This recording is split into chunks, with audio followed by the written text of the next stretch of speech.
I was a classroom teacher for 16 years before I moved into administration for 11 years. And as a classroom teacher, my heart's desire was to, first of all, be able to disciple these precious students using God's Word and help them grow and learn all that God wanted them to learn, I hope, through mathematics or English or social studies. Yet I faced one key frustration as a classroom teacher. I always had administrators who loved God's Word and who were very mission-minded and very servant-oriented. And yet, at least I never felt that I had an administrator who could help me personally become a better teacher, to understand how to, help this child move forward in their learning. And that connected with me years later when I was studying and I realized that there are predominantly 3 leadership styles. So first we see that there is the transactional leader. Now this tends to be kind of a top-down approach to leadership. So for example, you could learn over the summer that your box of new curriculum that you're going to use in your classroom this year is sitting on your desk. So come and pick it up and read through it. And the expectation really is that you are going to teach that curriculum page by page, the textbooks. Here's all the resources that you have for it. And in that decision, though, your voice was never really a part of it. You're a trained educator. You know teaching and your subject well. You want to do the best by kids. But this was just given to you. Perhaps you might have suggested that dollars be spent elsewhere. You don't know what research has gone into choosing that as a classroom teacher. So that's a very transactional approach in leadership, and it happens all the time in schools. Now, some things are okay to have transactional. I mean, we don't want any debates or discussion over how to run a fire drill, right? But overall, transactional leadership doesn't have a strong impact on student learning because it doesn't have a positive effect on teachers and their learning as well. Then we have the transformational leaders. Now, transformational leadership does have a positive effect on student learning.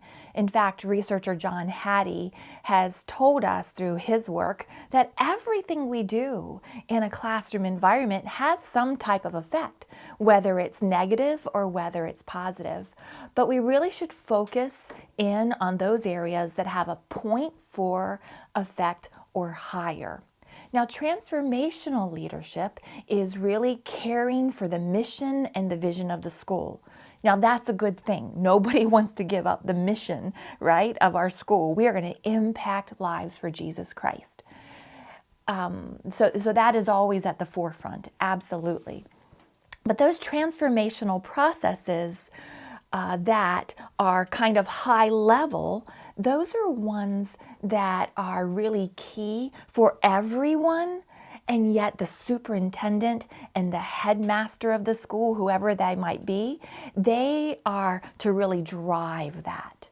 Sometimes our principals are asked to be the drivers through transformational leadership, and that's not a bad thing, but we see from John Hattie's work that it has around a 0.18 effect on student learning. Don't give up the mission. We are all there. It is the foundation, okay? But its effect on the student learning, although it's positive, is around a 0.18 effect. Compared to an instructional leader. Now, when a principal is an instructional leader, they are going to be transformational. They are going to own the mission and own the vision. But they need to be and do so much more than that, because instructional leadership has a 0.6 effect on student learning. So we have in a Christian school this God-given, biblically based mission and vision. And yet our principal now is going to take that transformational process and turn it into being an instructional process. So what does this actually look like in a 10th grade biology classroom? What does this look like in a 2nd grade reading classroom? The instructional leader is the chief learner.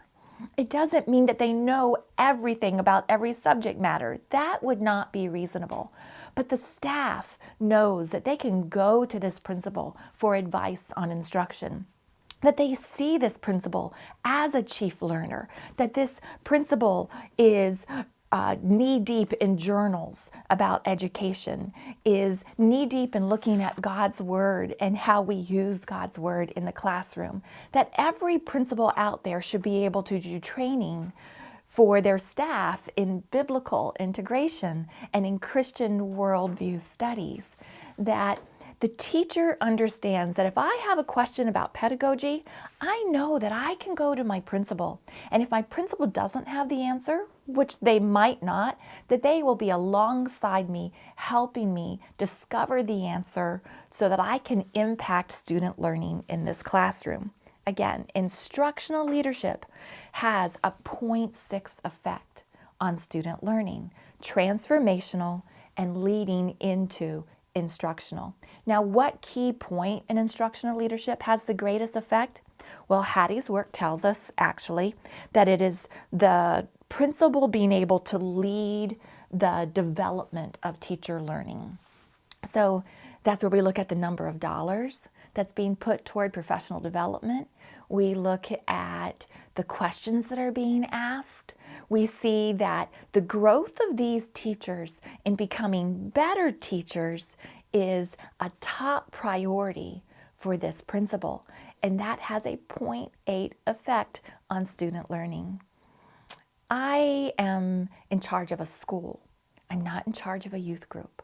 I am in charge of the next generation of Christian doctors, Christian philosophers, Christian homemakers, and I want them to be educated for Christ so that they can go out into this world and become all that God has designed for them to be.